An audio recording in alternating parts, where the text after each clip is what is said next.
What are the top 10 novels that break every single rule? And if you went over to WritingTube right now, what you would see is a ton of videos like the 8 mistakes that you can make with plot, or how to write men better, how to write better dialogue. And the authors we are going to discuss today could never fit inside a box. The novels I will show you today could never be written by some MFA factory writer who just wants to be a writer in title, but not in spirit. The writers I'll show you today not only stood on the shoulders of their predecessors, they took a quantum leap beyond them into a new universe. And my name is Ian, and my goal with this channel is to show you transformative literature. Literature that will blow your mind, that will make you a better person, maybe make you a worse person for a second so you can shed all that crap and then, through shadow work, become better. And so if you are interested in that, then I would love for you to join me on this journey. But enough intro crap. Let's hop into our first book of the day, which is, of course, Tom Robbins' Still Life with Woodpecker. And since the state-sponsored media puppet Shakespeare made tragedy cool again, revived the code that the Greeks knew made people obsessed, we've been stuck in such a bleak place in art. And if you look at 20th century art, it is so nihilistic and lost. And we've been programmed to think that that is great art because a lot of it is. It's so good. But there is a different type of art that doesn't have to be tragedy pilled, doesn't have to be this nihilistic swim through all of these problems. And Still Life with Woodpecker is that. There is conflict. Things do happen. But this story is about transcendence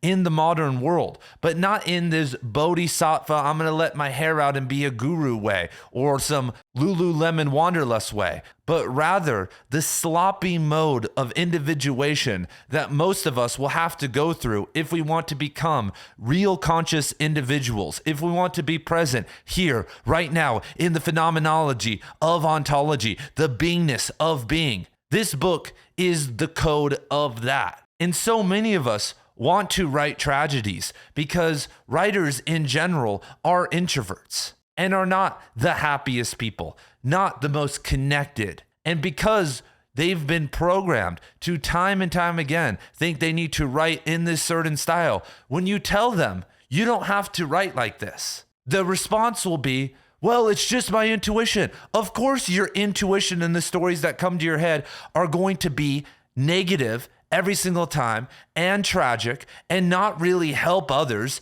and uplift others because that's all you've inputted into your damn brain. The signal that you are picking up and from either yourself or the creative ether has to be negative. You haven't reoriented yourself yet. And that is a huge process. And it's the number one rule you can't break. Your story has to have this big conflict. There has to be tragedy. And Still Life with Woodpecker figures out how to totally circumvent that, but still be literary, still be enlightening, not be just some genre or fluff novel, which I've seen before that doesn't have tragedy and is just kind of this feel-good thing. That's not what this is. There is pain, but all of it leads towards something. And the future, one of the futures, I should say, of writing is writers realizing that they can write stories that impact people in a certain way. And it's their choice. We are coming back full circle. Now that AI is here and 10 million books are being published every single year, your tragic story isn't going to become a bestseller anymore. So what kind of art do you want to put out into the world? And when you look at the oral tradition, they told stories that were meant to make people better. Arthurian romances, before we got lost in tragedy, were meant to make you better. Beowulf was meant to help you. Still Life with Woodpecker will help you. And that doesn't mean, it needs to be softcore. But as you'll see, if you actually read this novel, which I recommend, it will give you more permission to be hardcore. And so there we have it. First book of the day. Stand up, everyone. We are here. We are live. The literary renaissance is happening if we can reorient ourselves in this way. And it's not for everyone, but a group of us will need to do that. All right, moving on to the second book of the day. So next we have Italo Calvino, who is one of the GOATs, and everyone needs to go pick this book up. This book is amazing, but the structure of this novel is that it's around 10 first chapters of novels, and Calvino is flexing on all of the other writers because in those first chapters that he does 10 different times that are all somewhat disconnected, he writes in a certain style, like a Hemingway style and a Proustian style or Dostoevskian style, and he just does it better than the original masters, but he does it time and time again, and he subverts this idea that a novel needs to have a structure. And there are some interludes and some framing devices that he also uses at the start. Like right now, you are reading Italo Calvino's If on a Winter's Night a Traveler, that he does sometimes in between the stories as interludes that are absolutely genius. This book is one of the most innovative books of the 20th century and inspired countless other books that I'm going to be talking about later in this video. And I view If on a Winter's Night a Traveler as kind of the apex of the tradition that Nabokov and Juan Rulfo and Borges championed, a couple decades before, and that eventually kind of climaxed with Calvino. And once again, this is going to be somewhat of a theme throughout this presentation. You have to be oriented toward the positive most of the time to be an innovator, because if you orient toward nihilism or darkness, all you can do is consume and destroy. And the logician is a master of that. But we've almost consumed and destroyed throughout the 20th century every single thing we can. We are masters of destroying. Right now, you could pick apart this video and everything I'm doing, and people will, and people have done that to me and countless others, but we no longer know how to elevate. And that process of praising and elevation is required to actually be creative, because the Persian poet Rumi said countless times in his poems that our ability to be creative, to be happy, is 100% related to our ability to praise, to uplift people. How have we been uplifting artists and writers and thinkers in our time? How do we uplift people in our life? There's so much negativity or just indifference, which is just subverted negativity. Our entire world is just advertising, telling us that we're not good enough. Jobs that suck our soul, with coworkers that are just there for the paycheck also, with spouses or family members that we absolutely hate, and we can't praise them. We don't even have that ability because we are so resentful. Not just because maybe we don't like them or we're upset, because we have no purpose. But the first step to finding purpose, the first step to being an innovator, to being a builder, to being one of these artists or these authors on the bookshelf behind me, is to get out of that mentality, is to start faking it, to start imagining different worlds. And, people like Calvino had a talent for this, but a lot of it was worked on. Calvino he had parents who were professors, then he joined writing groups and was in the world. And eventually, after decades, 3 or 4 decades of trying and living a generally positive life and having a positive outlook toward art, he wrote some of his masterpieces. Are you putting drops over in that positive bucket? Or are you taking the easy way out and complaining about, hey, no one reads anymore, everyone sucks, everyone's an NPC? It's easy to fall into that. But if you want to join the ranks of innovative authors, you have to do that. And that's why, as you're about to see with this list, there's less and less of these books now. And when they do come out, they're kind of these postmodernist kind of blez, which I love and I have a deep respect for. But they don't have the solidarity and the strength and cohesion that a lot of these earlier works did. And so just riffing on Italo Calvino, Cloud Atlas, which is a best-selling novel, which I think everyone should also read. It's much better than the movie, even though I think the movie was decent, was inspired by If on a Winter's Night a Traveler. And this novel breaks all the rules in 2 different ways. The structure of it breaks a lot of the rules, but the idea of reincarnation, especially in a Western context, none of the characters in this novel, at least to my knowledge, are living in Asia. Most of them, except maybe like a clone, I don't think are Asian. None of the characters are Hindu or whatever. But Mitchell, who lived in Japan, if I remember correctly, and spent time in the East, had tapped into this idea of reincarnation. But when we look at our Western programming,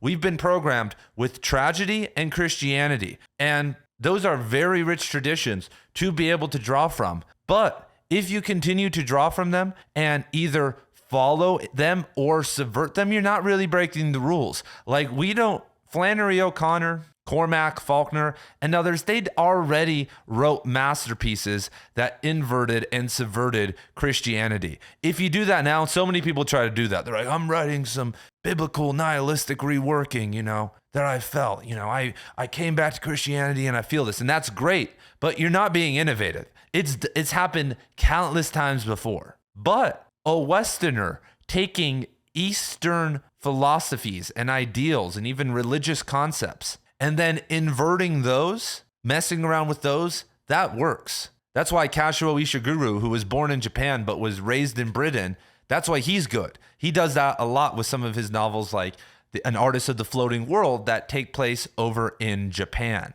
And so Cloud Atlas is a string of stories that follows two people who keep reincarnating. However, the structure of the story is weird because sometimes a chapter will end mid-sentence or right at the peak of the story. And the novel is like a mirror. And so the first chapter that ends mid-sentence is the last chapter of the book, and we finally get the conclusion of the story. And it's all magical. It's all really good. And once again, it's more oriented toward the positive. Mitchell did not take the nihilist pill. He's willing to explore it. He's willing to kill people off and do some tragedy, but he hasn't been consumed by it. And he's found ways around it. And I, once again, truly think, and I'm not going to continue to harp on this, that is true innovation. But the real innovation is taking these Eastern principles and turning it into a literary Western context. Because many people just snub their nose because of our programming at reincarnation. But hundreds of millions of people believe in that. Actually, over 1 billion. And so it's not crazy to write about. We just don't write about it. And people who do write about it make it very cliche, which Mitchell does not. And next is an author I haven't talked about very much on this channel, but someone who I have slowly been working through and probably will be done with by the end of 2025. And that is Clarice Lispector. And The Passion According to G.H. does the opposite of what many novels try to do. A classic trope in a novel is a narrator tries to find themselves. They go through the hero's journey, the best structure of all time. Or they kind of go on this thought pattern like Raskolnikov in Crime and Punishment and find liberation at the end, or just continue to experience nothing. But in this story, our character does the opposite. She just wants to dismantle herself completely. There is no plot. There is no setting. There is no character arc, but what there is pure consciousness. The story's about a woman named G.H. who goes into her maid's room, sees a cockroach akin to Ken Arady in Infinite Jest, and has a spiritual breakdown. That's it. There's the story. I spoiled it. And so then for 150 to 200 pages, depending on your version, it's just disintegration. But what does it mean to write about disintegration? Because if a character is actually disintegrating, so is their syntax, so is their style, so are their thoughts. And I've seen people try to do this before when they write about a character who's having a breakdown or going on a psychedelic trip. But the problem is, a lot of the time, the author isn't talented enough is one problem. The author doesn't try hard enough is the second problem. Or what I think a lot of the time, especially with authors who I really respect, is that the person has to pull it back together, or they don't have 150 pages just to kind of focus on this breakdown.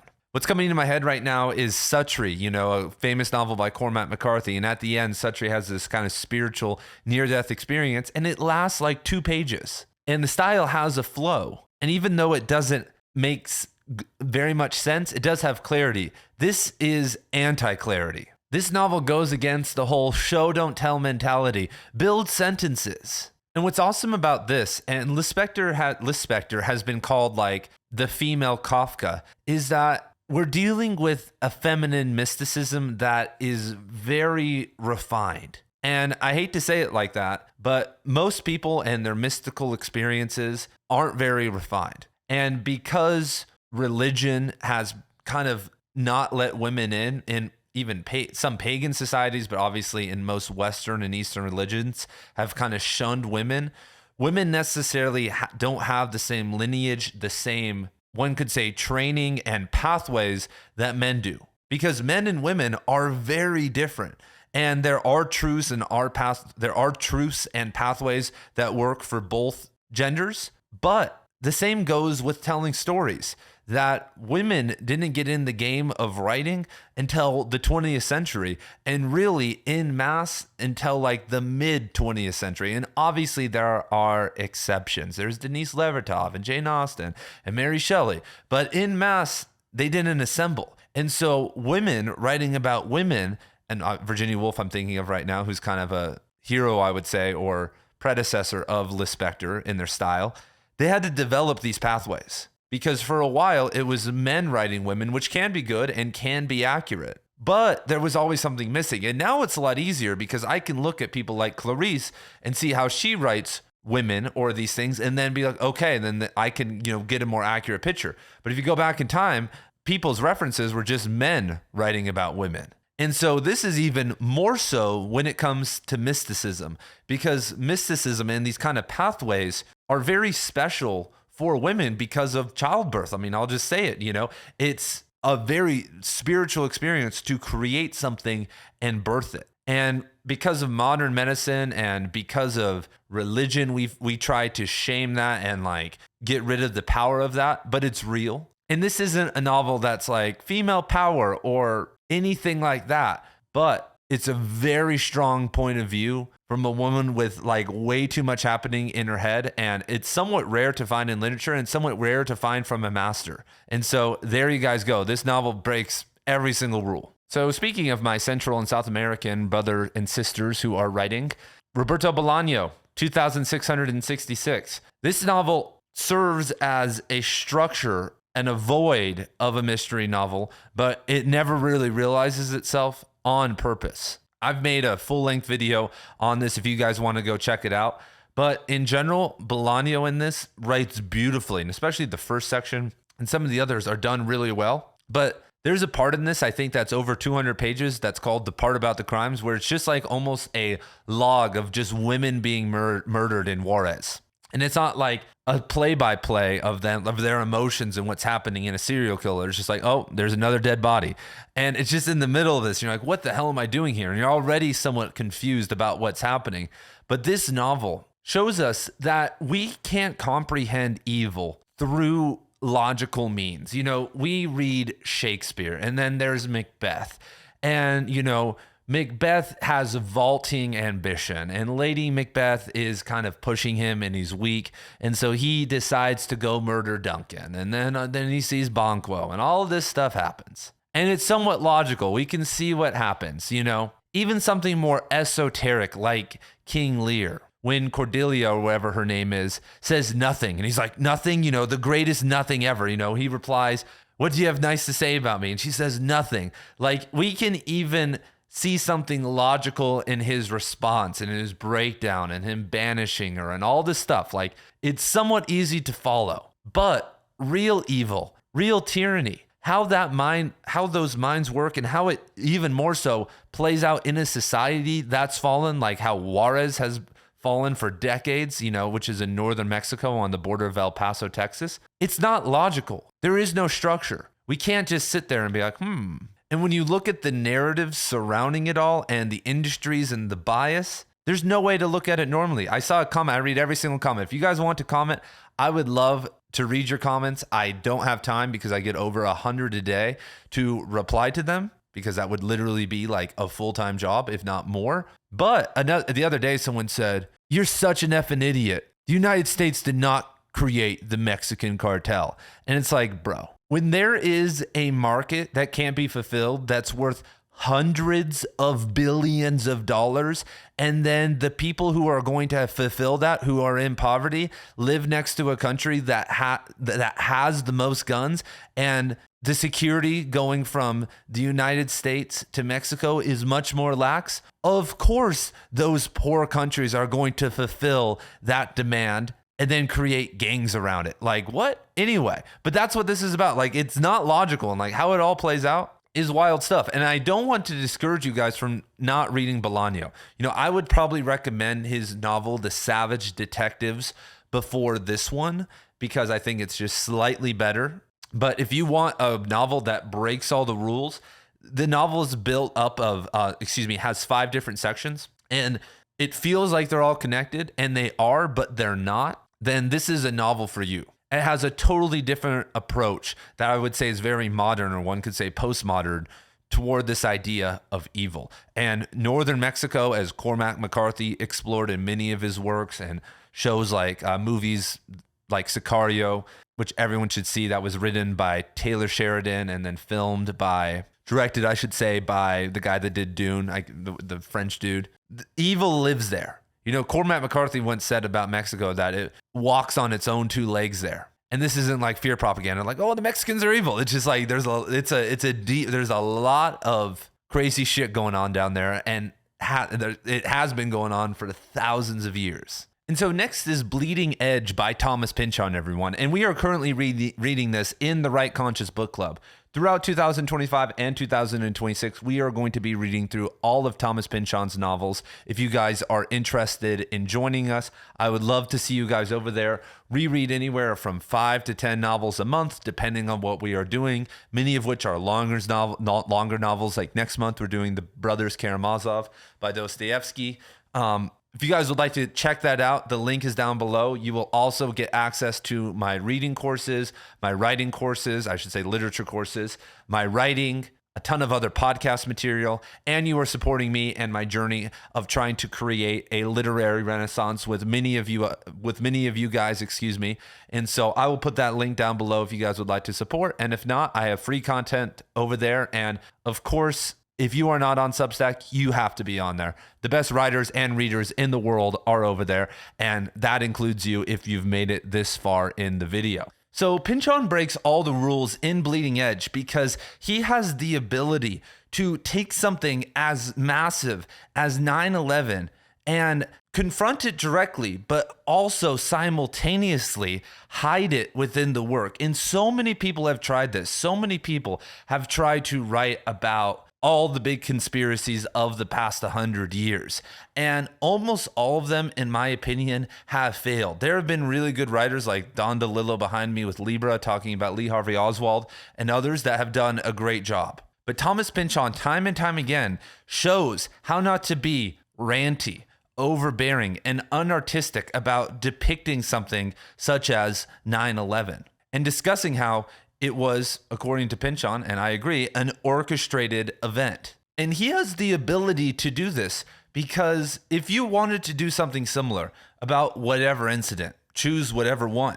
The problem is that even if you do a really good job, if you submit it to a big house, they're most likely going to reject you, even if you have an agent that has an in, because many of those houses have been co-opted politically, and they think naively that anyone who believes in those things is automatically right-wing and they don't want to touch it with a 10-foot pole. And so one of the only figures we have that's actually good at fiction who's talking about this stuff is Thomas Pinchon. The same could be said about how he writes about the internet. It's extremely hard through fiction to depict technology, especially modern technology and VR and many of these other things that he does in Bleeding Edge, and not make it ranty or redundant or too technical. He somehow figures out how to walk that line. Pinchon also is not afraid to use modern references all throughout the work. It blows my mind that this dude was in his late 70s and he's this reclusive author and he's talking about Bone Thugs Harmony and like all these other figures that were big in the early 2000s when this novel was set. He writes like he knows code and like all this other stuff. It's honestly pretty wild, but there are at least 1,000 references to modern things in this book, if not more, which is another one of those staples. Like, don't do that. We've kind of moved away from that, but I've been a part of many workshops that say, don't reference these modern things. So next we have Mark Danilewski's House of Leaves, which I haven't talked about very often, honestly. I first read this, and the only time I ever read it was when I was 20. And during that time, I was just chiefing over an ounce a week, taking acid every week, had concussions, extreme sports, just totally lost in the sauce. But I was reading a lot, and this is one of the ones I read. And from what I remember, first and foremost, this kind of breaks down any idea of narrative or structural coherence. Because even in postmodern novels, even in Gravity's Rainbow or Infinite Jest, there is a sort of cohesion and a general structure. But as this novel continues to progress, it's not like there is an ending that doesn't resolve everything. It literally starts to fray. And during this time, I think probably because of David Foster Wallace, authors were using a ton of footnotes and citations, and there's metafiction in this. There's aspects like Clarice Lispector of people descending into mental collapses. There's 4 or 5 different things we've already talked about happening in this one, and some elements related to Pale Fire, which we'll talk about next, that make it more difficult. But one of the things just on the page is that House of Leaves is a circus in terms of its form. There are some pages with one word on it. There are blank pages. There are pages where words are mirrored or in spirals. There are footnotes everywhere. There's cross-outs, repetition. You're rotating the book all the time. And all of this is breaking the rule that you want to suck the reader in, because every time you jump to a footnote or you turn the book or get lost in something, you can get more sucked in. And that's what happened to me. I was like, I'm invested in this. I'm going to do it. I want to excavate this. But the average reader, and this is why I think lit bros love this stuff, isn't going to do that. It only rewards the person who has a ton of time and is highly motivated. I just finished up, The Gambler by Dostoevsky and Bleeding Edge this week for our book club. And I was having to sit and think. One day I didn't get very good sleep. And I was like, I can't understand this. I do, but I'm missing too much. And there's a lot of other books that are even somewhat literary and the best-selling books in the world. I could get 3 hours of sleep and go and get 95% comprehension. And so Daniel Lusky is basically asking us to try harder, which as the years progress, at some level is one of the most rebellious things that you can do. Say, this is meant for this type of person, and that person is slowly disappearing. And the people that do read it are going to be transformed. And so I know this transformed me. It's something that I'm going to have to read again, probably alongside of some of his other work over on the book club. And so, yeah, this one, when I first read it, was like, wow, there's another book actually by Matthew McIntosh that I first heard about on Bookworm called The Mystery Doc. And this one's very similar. Plays with a ton of form. It's kind of this weird mystery novel, and also features sometimes just 40 pages of blank. Really wild stuff in emails and playing with the concept of, is anyone who we're talking to online even real? Am I AI right now? Really cool stuff. And so this one also breaks a lot of rules with form and structure in the novel. So next, of course, we have to talk about Vladimir Nabokov's Pale Fire. And this is one of the more innovative novels of all time, if we even want to call the novel, because it starts with a foreword by this editor named Charles Cambotti, who kind of goes on this rant about himself mostly. And that's what's so weird about this, is we get this intro to the work, and then there's a 999 line poem, which is on its own somewhat of a masterpiece, but kind of an odd poem. And then there's an extensive commentary at the end that absolutely goes off the rails in terms of analyzing the poem and doing its job. And this breaks all the rules, because one of the things that you don't want to do in any piece of fiction is put poetry in it.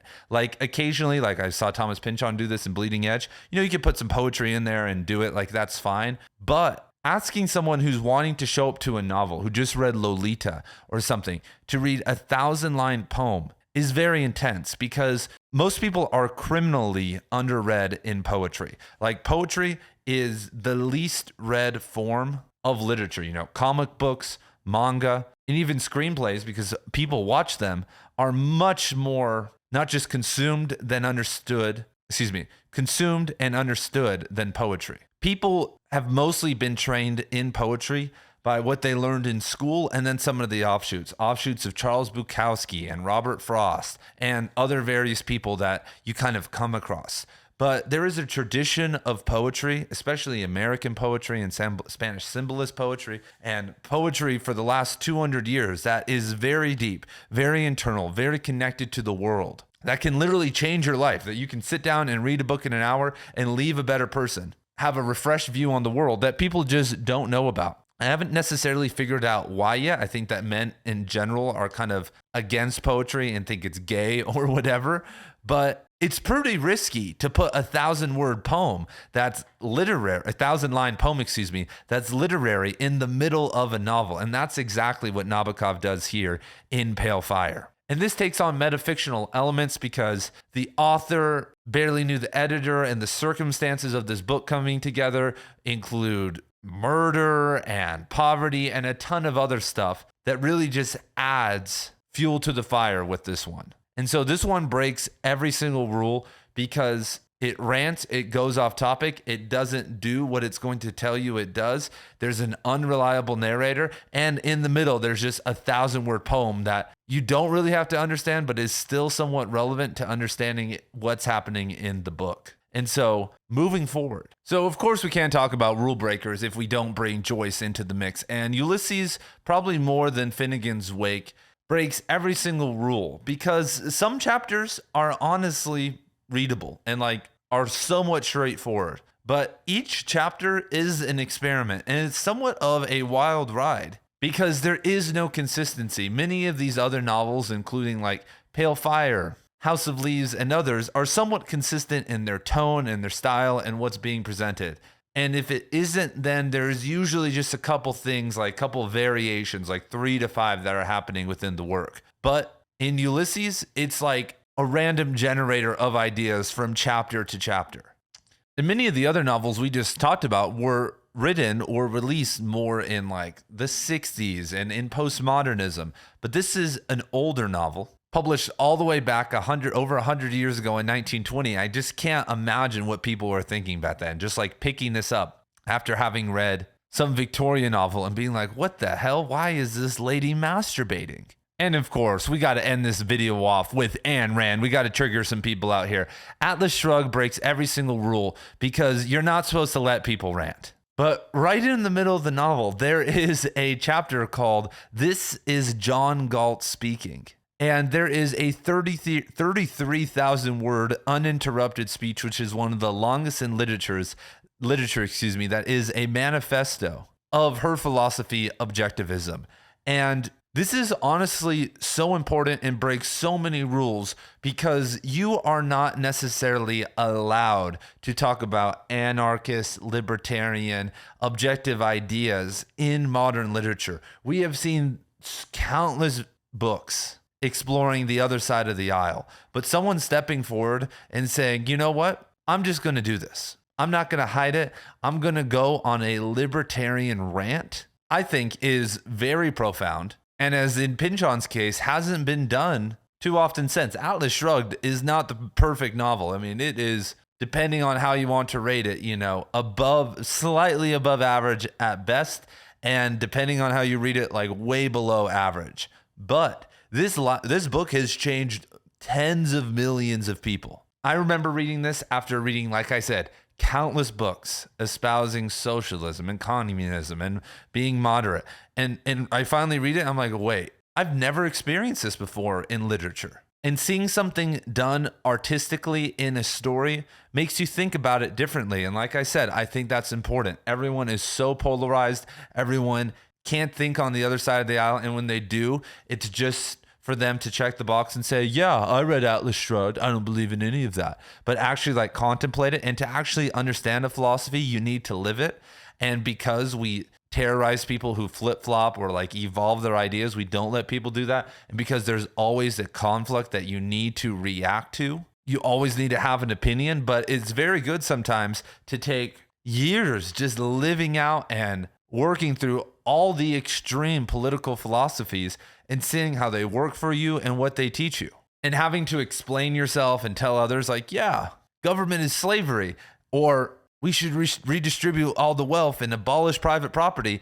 It's a lot to deal with, and I think is mostly done best in isolation through thought. And so this book gives people who are trying to explore the more libertarian side of politics and consciousness something to look to. And that is a big no-no. And so thank you guys for being here. Thank you guys for being awesome. I hope you guys liked the video, and I will see you guys in the next one very, very soon.